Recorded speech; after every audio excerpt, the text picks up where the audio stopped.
Kaway-kaway mga ka-agri. Ngayong araw po ay papakita natin sa inyo kung paano ba ito binabalot itong bunga ng ating lakatan. Itong unang-una talaga na bunga ng ating lakatan. Bakit ba binabalot?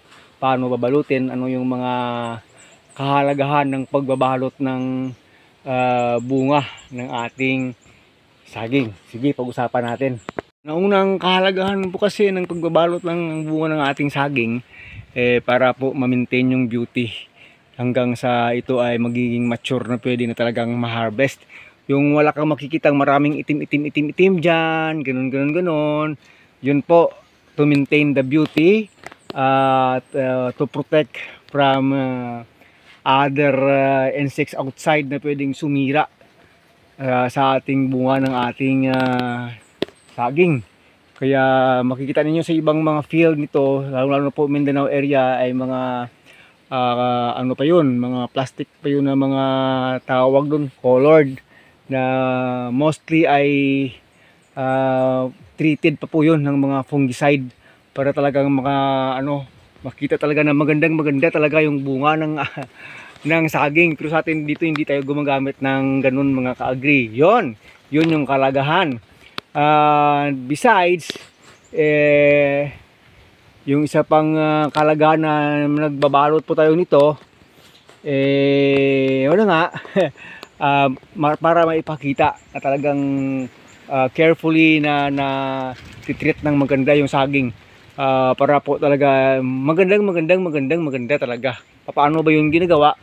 Yung ginagawa po ay nagdi-deflowering, kinukuha po yan, kukunin po yan, yan, mga ganito, kukunin po lahat yan para maganda talaga itsura pag nag-harvest. Kinukuha lahat yan.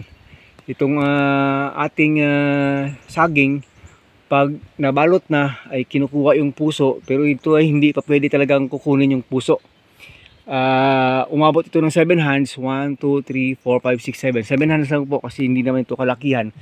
Pero yung pagkuha po kasi nito ng puso, yung pinakaturo sa amin ay dapat ay may kasunod ng ganito na wala na, hindi na bunga, na dapat ay tawag doon,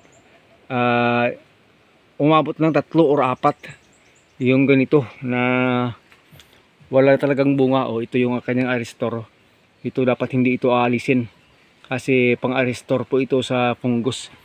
Or yung isa sa pinaka is tawag doon, 3 kulod mula dito sa last hands. 3, 1, 2, 3, yun sila niya kinukuha ng puso.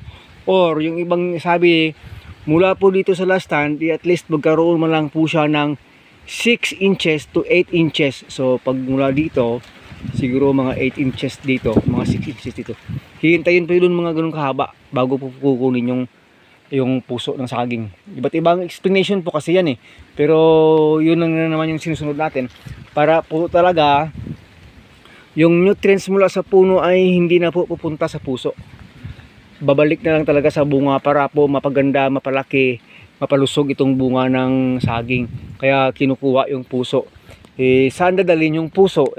Kinuha yung puso, di wala ng puso. Talagang walang puso. Yung puso ng ating lakatan, pwede po siyang naluto. Ilang beses na itong natry nating maluto. Masarap po siya, lalo na po sa mga isda na naprito natin gaya ng bangus. Prito ka ng bangus, tapos magsabaw ka ng bangus na prito, lagyan mo ng puso nito. Nako, sarap maka-agree. So yung gagawin natin from this time ay ipapakita natin sa inyo kung paano yan ibabalot. Yung problema natin, hindi tayo nagdala ng hagdan dito kasi may hagdan talaga dapat pag ganitong fruiting stage na.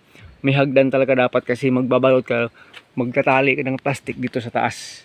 So gawan lang natin ng paraan kung paano kung mamaya matali yung plastic dyan. Ipapakita natin sa inyo kung paano ba siya binabalot mga ka-agri. So yun po mga ka-agri, yung pinakagagawin, sabi ko nga kanina, kukunin na lahat itong mga flowers pag pwedeng makuha. Kukunin po talaga ito, yung flower sa dulo, kinukuha po talaga siya para okay yung magiging itsura. medyo careful lang kasi baka maiba yung ano mo, ma-damage yung bunga. Yung ibang hindi pa kayang makuha, yung medyo matigas pa, wag nang pilitin, pwede namang kunin the next day. Kasi lalambot po itong sa dulo. Pag masyado ng gulang, ayun, titigas na naman siyang makuha. So, pag talagang pwedeng makuha, kunin na lang kaagad. Yan po, ito medyo matigas pa. Ito pwede bukas kukunin. Hanggang ito bukas. At itong mga ganito dyan, kunin na rin to. Yan po. Kunin na lang kung makuha na rin ngayon. Ito hindi pa siguro. Itong dahon na nakasagabal dito, kunin na rin po yan ng kutsilyo. Para po hindi talaga masira yung tsura ng ating lakatan. Kunin natin pati ito, kung pwedeng makuha, kukunin yan. Kunin mo tayo yung dahon. Yun. Yun po. Kukunin lahat. Wala po tayong hagdan kasi. Yung ito kasi pinuputol pa namin to ng kutsilyo sana eh. Kaya walang hagdan. Nakapatawang tayo dito sa maliit na patungan. Yun yung ginawa natin. Yun mga kagay. So itong plastic ginagamit natin, ito ay pinaglumaan lang po ito. Malinis po ito.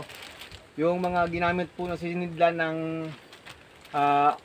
mga fertilizers, bumibili po kami nito sa mga agri-supply. Used na po, nilabhan na yung mga sinisidlan ng asukal, ganyan po. Mas mura po ito. Hindi lang siya chemical treated. Pero yung epekto po sa saging, parang wala na ring pinagkaiba talaga sa yung ginamitan po natin ng mga colored plastic na talagang fungicide treated. Ito walang fungicide. At may mga butas po yan ng konti dito sa gilid. At hindi rin natin sinasarado sa ilalim. Hindi rin kami nagsasarado kasi yung mga insects po kasi, pero hindi po sila vertical flyers eh. Horizontal po sila. Kaya pag nakatama sa plastic, hindi na yan papasok sa loob. So wala na rin silang magiging effect sa magiging beauty ng bunga ng ating saging mga kalakatan. So yun lang po. At saka pinapasok lang ng ganito. Yun. At tinatalian po doon sa taas. Tinatalian lang. Nako, mababa ako. Hirap. Kaya dapat talagang mayroon itong hagdan. Hagdan talaga. Yan yung magiging next project natin gagawin. Hagdan. Ayun. Tinatali na lang doon sa taas. Na ang straw. Yung gamit po natin na straw. Itong tali. Yun.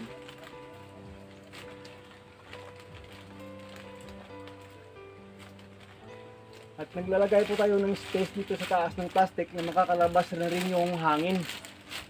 Libre yung hangin labas-pasok sa taas at saka sa ilalim. Mula po dito sa ilalim makakapasok yung hangin labas dun sa taas. Kasi pag hindi pa kalabas yung hangin, pwede po siyang may burning effect. Yung ginagawa po namin dati, nagbabalot muna kami ng newspaper sa taas. Pwede yon. Pero sa ngayon hindi na.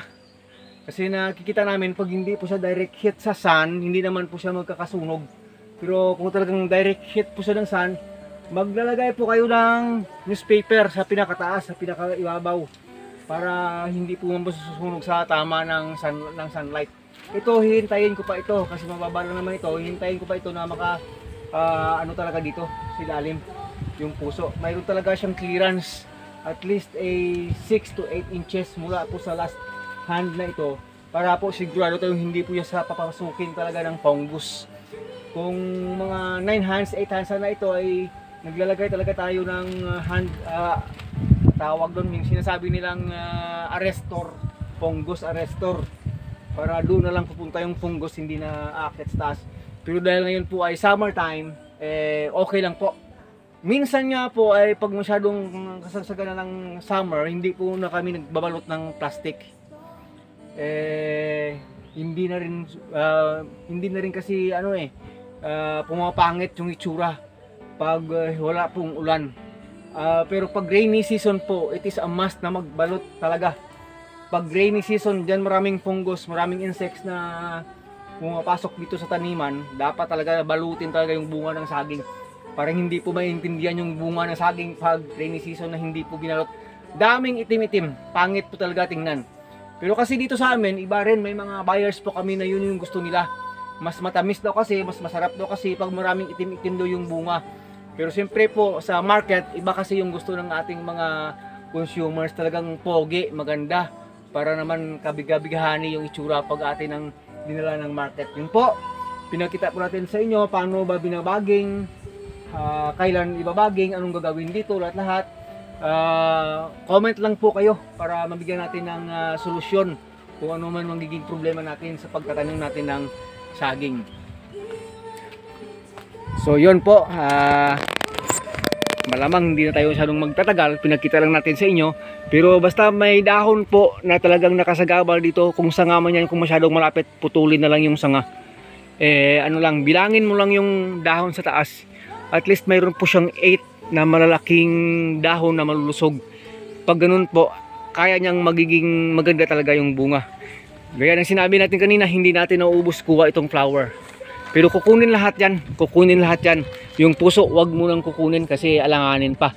Na-explain na natin sa inyo kanina. So sana nabigyan natin ng konting tawag doon, justice.